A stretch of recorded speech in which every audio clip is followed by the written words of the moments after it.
Habiendo entendido lo que son los volúmenes, vamos a comenzar a hablar de las capacidades.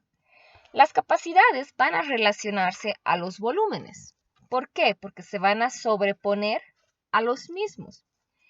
Entonces vamos a hablar de una primera capacidad que va a ser la capacidad pulmonar total. La capacidad pulmonar total va a ser una sumatoria de absolutamente todos los volúmenes, ¿ok? Entonces, esta va a englobar a mi volumen de reserva inspiratoria, a mi volumen corriente, a mi volumen de reserva expiratoria e incluso a mi volumen residual, ¿ya? Entonces, esa es la capacidad pulmonar total. La siguiente va a ser la capacidad vital. Esta capacidad vital va a englobar tanto al volumen de reserva inspiratoria como al volumen corriente, ¿sí? Y al volumen de reserva expiratoria, ¿ok?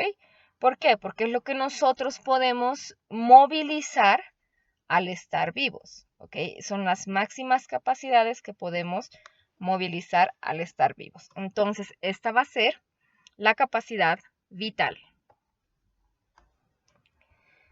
Una otra capacidad va a ser la capacidad que nosotros podemos movilizar de forma consciente al inspirar. Entonces, habíamos hablado que inspirábamos con un volumen corriente y podíamos, si yo les pedía meter aire de manera profunda, meter un poco más de aire. Entonces, esta capacidad inspiratoria va a tomar tanto el volumen de reserva inspiratoria como el volumen corriente.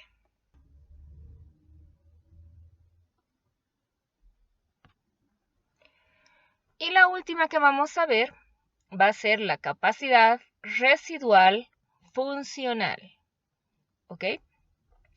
Que va a conllevar o va a englobar al volumen de reserva expiratoria y el volumen residual. Entonces este va a ser la capacidad, ¿sí?, residual funcional. Entonces podemos ver los volúmenes en nuestro gráfico. Entonces este va a ser la capacidad residual funcional.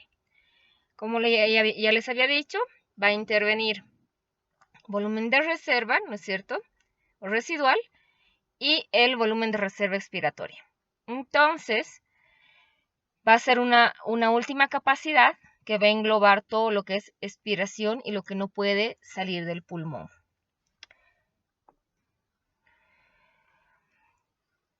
Una vez comprendiendo nuestros volúmenes y nuestras capacidades, hay, por ejemplo, un cálculo bastante importante que nosotros podemos hacer de acuerdo a estos volúmenes.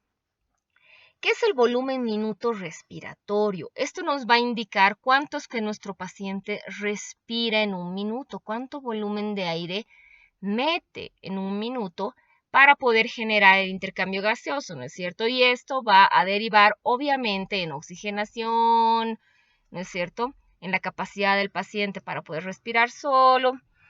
Este volumen minuto respiratorio, perdón, va a ser una ecuación. Esta ecuación va a ser el volumen corriente por la frecuencia respiratoria. Sabemos que los valores normales de la frecuencia respiratoria van a estar desde 12 hasta 18 a 20.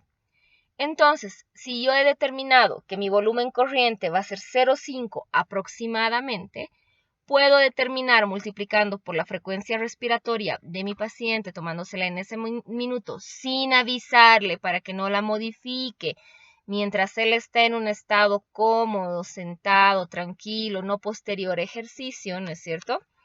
Vamos a tener una frecuencia respiratoria normal o real.